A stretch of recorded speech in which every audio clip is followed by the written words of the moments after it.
Edição especial do que acontece às vésperas de seu aniversário. Resumo: toda a verdade exposta sobre o funcionamento do ser humano. Como ele é engendrado, o que ele é, quem ele é. O nome desse novo vídeo será Planejamento, Afunilamento e Esquecimento. O que se vê com a clarividência ativa, chakra frontal? Podemos evidenciar isso em meditação, em um trabalho xamânico ou em uma projeção dita como lúcida. Senão, ela tampouco adiantaria, né, como um sonho comum, não viria com tradução. Vamos explicar todas as etapas. Primeiramente, você sai, depois de múltiplas mortes, do plano causal, como um ponto. Ali você se sente um ambiente. Isso vai acontecer durante a nova vida, nos ditos sonhos, busca por som único. Lá você é um único som, uma única coisa, plano causal. Desce mais um pouco, você se reveste de mente. Ao chegar na primeira etapa, forma do plano físico, ou corpo físico que será desenhado, você toma uma certa consistência antropomorfa, um desenho, um arquétipo, porque o próprio humano é um arquétipo do universo. Você é colocado, ainda muito ambiental, diante da selva astral, o astral urbano. Depois de ter descido todas as suas camadas, você pega, arrasta materiais sentimentais, que serão usados outrora. Com isso, no plano físico também é sintetizado, substanciado a influência elementar, ou seja, dos elementos, e astral. Porque astral, na verdade, é um interregno do plano físico entre o mental e o próprio físico. Tudo isso arrastado, ainda muito mesclado, você deixa de ser espacial. Naquele momento você começa a ter uma individualidade individual, fugindo do conceito de todos somos um. Você começa a experimentar o um apenas em você. É criada a egoidade. Você é colocada diante de um portal, uma densa floresta. Essa é a floresta da existência, que está encaixada exatamente como plano ou subplano dentro desse também subplano chamado crosta terrestre. Astral urbano se comunica com o físico urbano.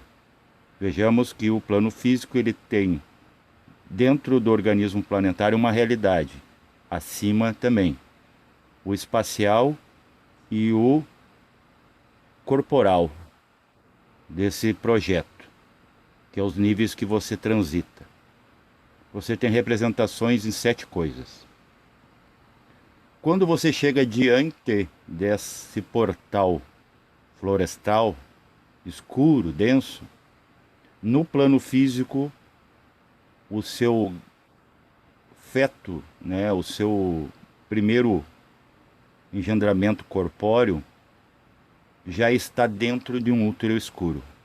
Isso tem concomitância. Você é apresentado ao astral denso urbano e também é apresentado ao plano denso físico.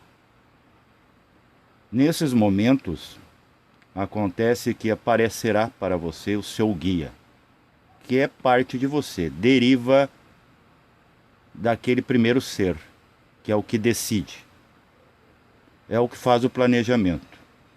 Esse outro ser, já mais ciente que você, lhe apresenta, lhe sussurra nesse veículo astral, ainda não definido, porque não sabemos o que vai dar dentro do planejamento, porque há também mais duas mônadas escolhendo, decidindo, né, formando uma tríade entre pai, mãe e filho.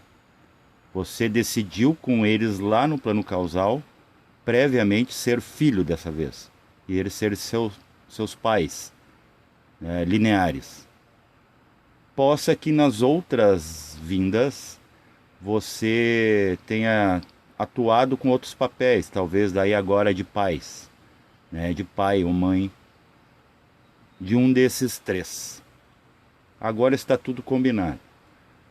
No chegar no umbral desse mistério que é essa existência nova, esse ser, que é parte de você, partícula da sua consciência, lhe sussurra dois nomes na sua película astral, em seus ouvidos, entre aspas.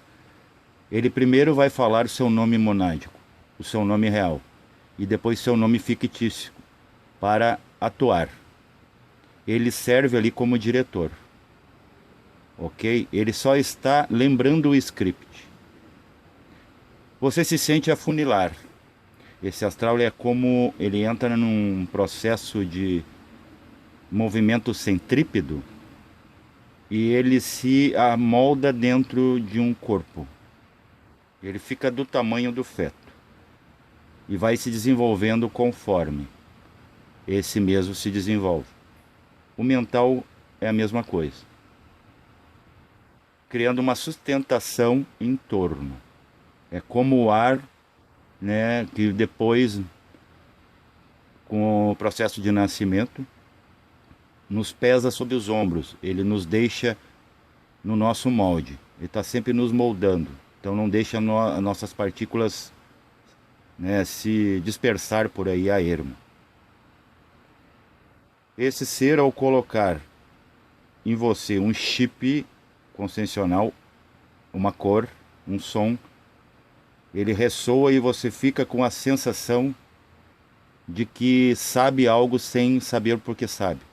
Seu nome e já seu nome, que irá, no caso como osmose, ser linkado em alguma mente que vai lhe dar esse nome fictício exatamente como foi planejado dentro do projeto. Por exemplo, eu vou dar um exemplo meu só para vocês poderem se orientar.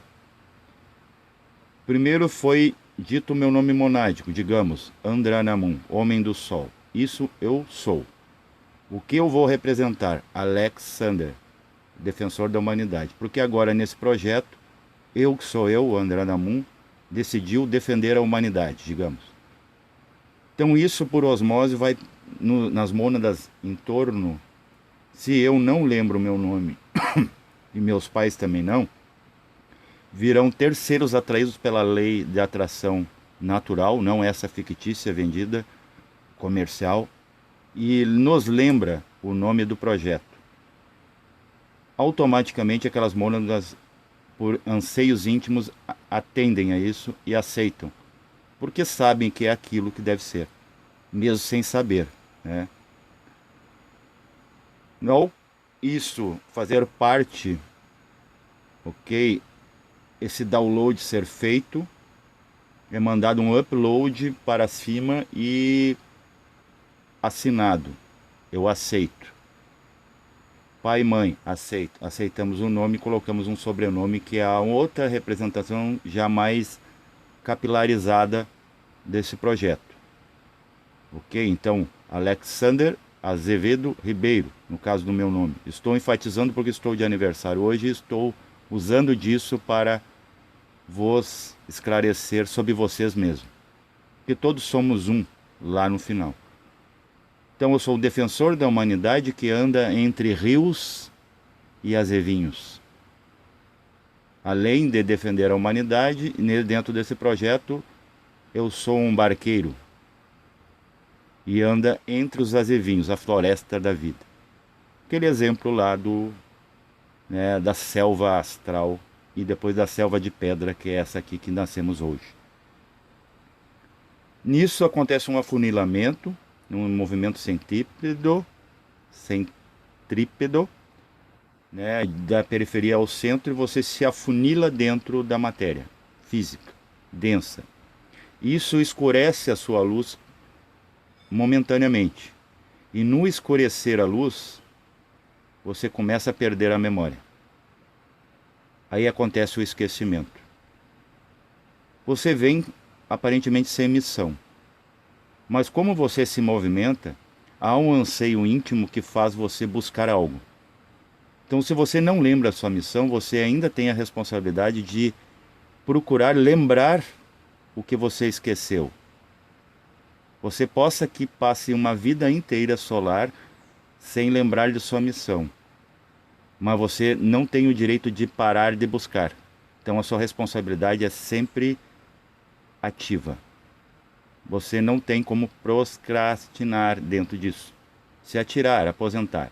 Você não veio para a recreação, você veio para trabalho. Então você, esquecendo tudo, agora você tem que buscar lembrar a todo momento da sua forma, com tudo que vem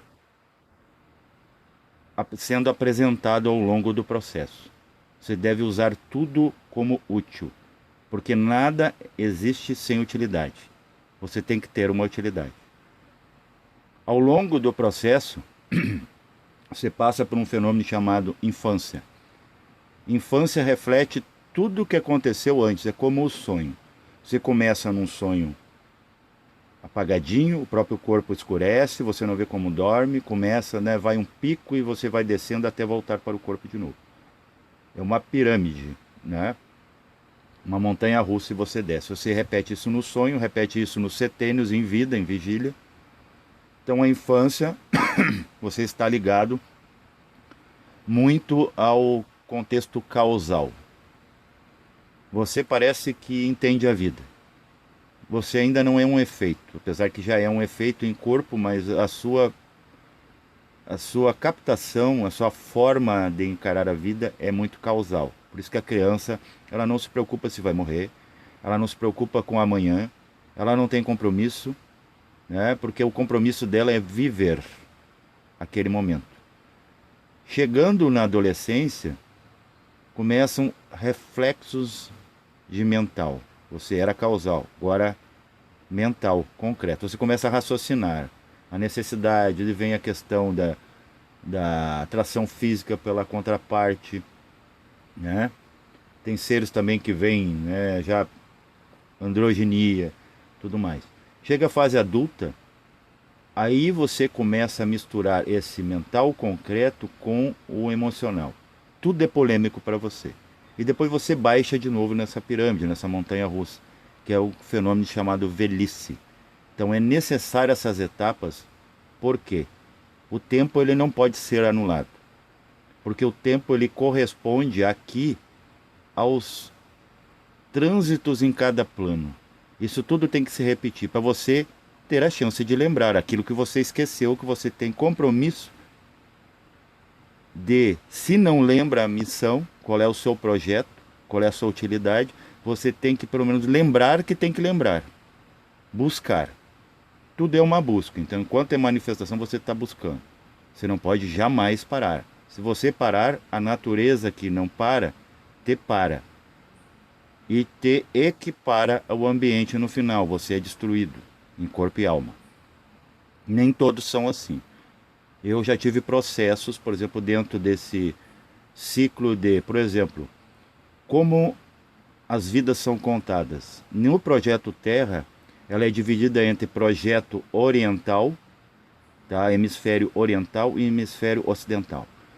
No hemisfério ocidental, veio a teosofia sobre a Terra, que é uma ciência, e nos coloca 777 vidas. Por quê? Porque o ocidental ele precisa viver mais para entender, porque o ocidental ele é uma alma, uma mônada mais nova dentro do projeto. Então ele precisa dar mais murro, mais quilometragem. Mônadas ligadas ao orientalismo, elas só precisam de 108 vidas, representada nas 108 contas do colar de Buda. 777 é uma coisa muito nova. Nem todas passam por 777. Dentro da decisão que você não pode modificar, e nem a divindade tem esse livre-arbítrio, por exemplo, ela ligada ao projeto oriental do orbe terrestre, ele modificar, diminuir, né, abreviar ou acrescentar mais que 777 dentro do conceito de planejamento ocidental. E a mônada mais velha, aquelas que já estão aqui um bom tempo, muito antes dessas, né, ligadas ao 777, essas de 108, que são mais abreviadas, não preciso de tanto conteúdo mais, são mais velhas, mais quilometradas, elas também não podem abreviar 108 vidas nem acrescentar. Então, quer dizer, livre-arbítrio é uma farsa, porque nem mesmo a divindade pode mudar o projeto que ela mesma acordou. Porque quem acordou tudo isso, todas essas possibilidades, foi o absoluto, que já estava com isso tudo em potencial. Então, quer dizer, nem mesmo a divindade, que é divindade, a dividida, o absoluto relativo, não pode modificar, ser arbitrário. Então, quer dizer, livre-arbítrio mesmo, apenas o absoluto. Se for falar na prática. Agora, na teoria, todo mundo se acha livre. Se acha livre para quê? Ou para melhorar, ou para estragar, na verdade. Você pode acabar com isso, só que você receberá a consequência. Então você não tem livre-arbítrio, porque você pode escolher estragar e não poder escolher qual a consequência. Você não pode escapar. Não há lugar para isso. Então, o que não pode ser modificado? A possibilidade de 777 no ocidentalismo e 108 vidas no orientalismo. O que eu, que já decidi, acordei, concordei com isso, posso fazer de escolha, colher. Eu posso me melhorar em prazo breve e eu, mesmo com a possibilidade de 777 ou 108 vidas, eu abreviar. Ou eu me atrasar e ter que passar dessa numeração. Mas o que acontece? A numeração não muda. É como, por exemplo, força da natureza manda em você uma tempestade, né? Ela vai ser armada de qualquer forma. Você gostando, aceitando ou não, gostando de chuva ou não. Mas se você está na chuva é para se molhar. Então o que você pode fazer? A decisão é a tempestade existir, se formar. Você que só escolhe, o que você pode escolher é tomar banho de chuva. E colher a água de chuva para usar a seu bel prazer, como consumo, para lavar a sua calçada, para regar suas plantas. Mas você não pode mudar a realidade de que a chuva acontecerá, ok? Então, ao longo do processo, você vai passando pelo setênio e chega, por exemplo, no 7º setênio, você está num pico causal de novo, como começou lá na infância, no primeiro grito. Você começa a questionar a vida como a criança questiona tudo. E depois esse processo vai passar, depois dos 40 e alguns quebrados de anos solares, mais alguns 40 anos, você volta de novo lá à infância novamente. Isso se repete, são ciclos. É como os ciclos circadianos do cérebro que capta os sinais dos universos. Né? Você durante o dia também tem esse processo. Você acorda como uma criança, né? Com vitalidade. Lá pelo meio-dia você tem necessidade, você é o adulto, almoça, né? Absorve, correria do trabalho durante o dia e no fim do dia, como idoso, você senta e dorme. Você cochila. Então todo esse processo acontece todo o tempo. E depois, quando você dorme, acontece de novo. Quando você morre, acontece de novo. E quando você vem a nascer, acontece toda, vai baixando. Só que às vezes de lá para cá, esse processo se apresenta, né, gradativamente, ou às vezes daqui para lá. Não importa.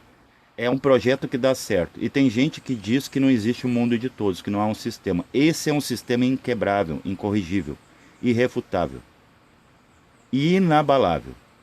O resto é o eu menor que vem, por exemplo, aquele que quer andar sozinho, mas o pai está sempre no último vagão. É o exemplo do Celso Portiolli para a empresa TikTok, né? Num vídeo que eu postei no grupo de mesmo nome desse canal, Ordem Sinárquica Brasil.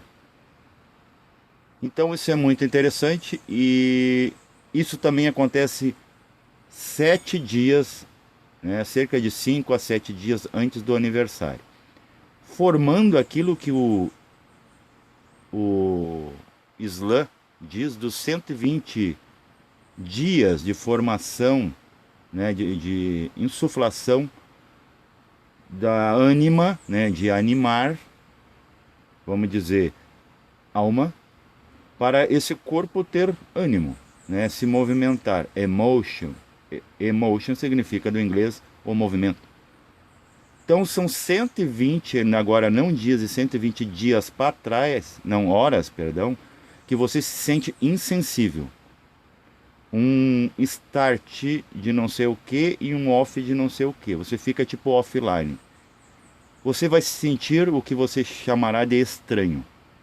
Eu não sei, eu estou assim, né, flutuando, eu não estou entendendo o processo. Por que eu estou angustiado, por que eu estou depressivo? E isso também tem a ver com a questão de mônadas e mônadas novas e velhas. Você depressivo, é bem provável que seja mônada velha, você já repetiu isso muitas vezes. Você já sabe, conhece, né, já está malhado pelas dores da vida. E o ansioso é aquela mônada nova que quer de uma vez, né? Como o jovem, ele quer logo. Eu quero, bate pezinho. Isso acontece, reflete, são algumas correspondências que tem de cima a baixo. Questão frequencial, de como uma mônada reflete no físico e o físico reflete na mônada. Porque são opostos, né? Energia e massa. Um muito comprimido, presos, preto, carbono, bom carvão, e outro expansivo, né? Espírito, fogo exteriorizado fora. Então esse processo é muitíssimo importante para você entender, né? E o que é karma dentro dessa questão? Esses movimentos. O conteúdo dentro do movimento do karma não é karma, gente. Vamos chamar de pecados tropeçares, que você pode cair e levantar. Isso na religiosidade, né? No cristianismo. Em escola iniciática você vai chamar de nidana, né? Nid, ana. Nid baixo, ana acima. Ligando cima a baixo. Porque se você não tem coisa para resolver aqui, você não precisaria estar aqui. Ok? É o erro que faz o perfeito. E também os valores, vamos dizer, aquilo que você... Tanto é que você é inconstante, você não pode ser absoluto aqui, nem convicto com nada, porque você tem dois fatores que se arrastam com o movimento chamado karma. Skanda, que é virtudes, qualidades, e nidana, são os defeitos, aquilo que te segura embaixo, nidyana. Ok? Então karma não pode ser definido como efeito, e sim como movimento. O que está dentro desse movimento chamado karma, daí que você vai chamar de virtudes ou vícios, né? Defeitos ou qualidades. Ok? E isso vai se apresentando em tônicas, em tempos, para você experimentar. Então o sentido da vida vida não, existência é que ela seja sempre insistência. É uma observação da vida sobre a sua insistência de criar referências. Paz reverencial a todos.